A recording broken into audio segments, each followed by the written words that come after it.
RTI એક્ટિવિસ્ટના નામે બાંધકામ તોડાવવાની ધમકી આપી બળજબરીથી પૈસા કાઢાવતી પત્રકાર ટોળકી વિરુદ્ધ વધુ 4 ગુના દાખલ કરી કુલ્લે 17 ગુનાઓ દાખલ કરતી સુરત શહેર પોલીસ કમિશનર શ્રી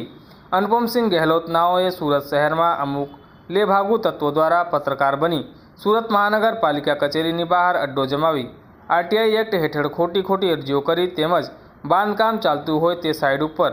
જઈ ન્યૂઝપેપરમાં ખોટા સમાચાર છાપી બાંધકામના વ્યવસાય સાથે સંકળાયેલા વ્યક્તિઓને બદનામ કરી ખોટી રીતે હેરાન પરેશાન કરી તેઓના બાંધકામ તોડાવી પાડી તેમની પાસેથી બળજબરીપૂર્વક પૈસા પાડવતી 18 જેટલી વ્યક્તિઓ વિરુદ્ધની રજૂઆત મળેલી હતી, જેથી આ નામવાળી વ્યક્તિઓ વિરુદ્ધ સખ્ત કાયદાકીય કાર્યવાહી કરવા નાયબ police commissioner Rajdeepsinh Nakum SOG Surat શહેરનો સૂચના આપવામાં આવેલ હતી। Bureau report Surat channel. જે લોકો ગેરકાયદેસર બાંધકામો અથવા તો જે કોઈ બાંધકામો થઈ રહ્યા હોય એની માહિતી માગી અને જે તોડ કરવાની પ્રવૃત્તિઓ સતત ચાલી રહી છે એની જે ફરિયાદ મળી અને અન્વયે અગાઉ 13 ફરિયાદ દાખલ થઈ ચૂકી છે। તે ઉપરાંત ગઈકાલે પણ 4 વધારે ફરિયાદ દાખલ થઈ છે। એમાં એક ફરિયાદ જે છે એના ફરિયાદ છે અંસાર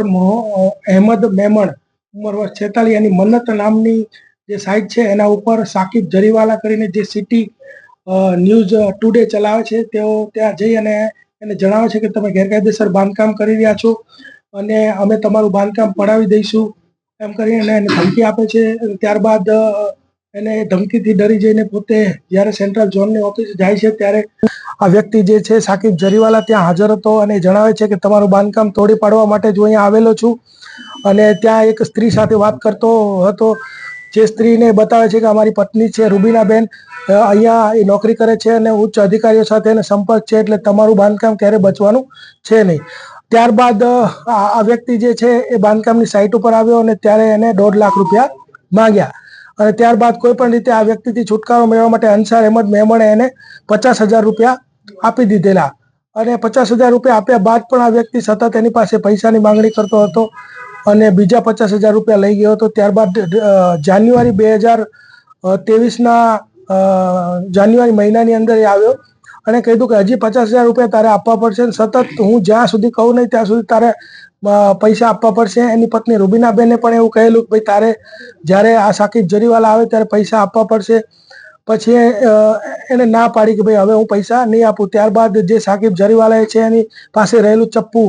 એના ગળે મૂકી અને કીધું કે ભાઈ પૈસા તો તારે આપવા જ પડશે ને હું જ્યારે આવું ત્યારે પૈસા તારે આપી દેવા પડશે, એમ અપમાનિત તેને કર્યો અને ત્યારબાદ તેની પાસે જે 5,000 રૂપિયા હતા એ કઢાવી લીધા। આવી ફરિયાદ જે છે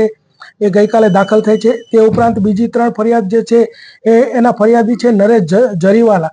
કે જેઓ પોતાનું જૂનું જર્જરિત મકાન હતું તેઓ પોતાનું મકાન પાડીને પોતાનું મકાન 2023થી એમણે બાંધકામ કરવાનું ચાલુ કરેલું। એને પોતાનું જ મકાન બનાવવાનું, તે કોઈ કોમર્શિયલ પ્રોજેક્ટ નહોતા ચલાવતા, તો તેને અલગ અલગ જુદા પત્રકારનો સ્વાંગ રચી અને આરટીઆઈ એક્ટિવિસ્ટના ઓળખાણ આપી એ લોકો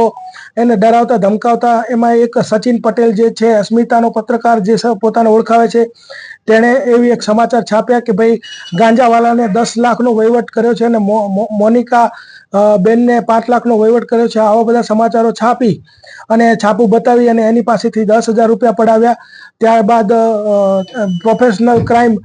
જે ચલાવે છે રમેશ જાંગીર, એને એની પાસેથી 12,000 રૂપિયા પડાવ્યા અને ત્રીજો એક વ્યક્તિ છે જે ક્રાઇમ ન્યૂઝ 4 ચલાવે છે ફિરોઝભાઈ શેખ, કે જેણે 13,000 રૂપિયા પડાવ્યા। આ ત્રણેય વિરુદ્ધમાં અઠવા પોલીસ સ્ટેશનની અંદર ખંડણીની ફરિયાદો દાખલ કરવામાં આવેલ છે અને આ જે 4 ફરિયાદો છે એ ગઈકાલે દાખલ કરવામાં આવેલી છે।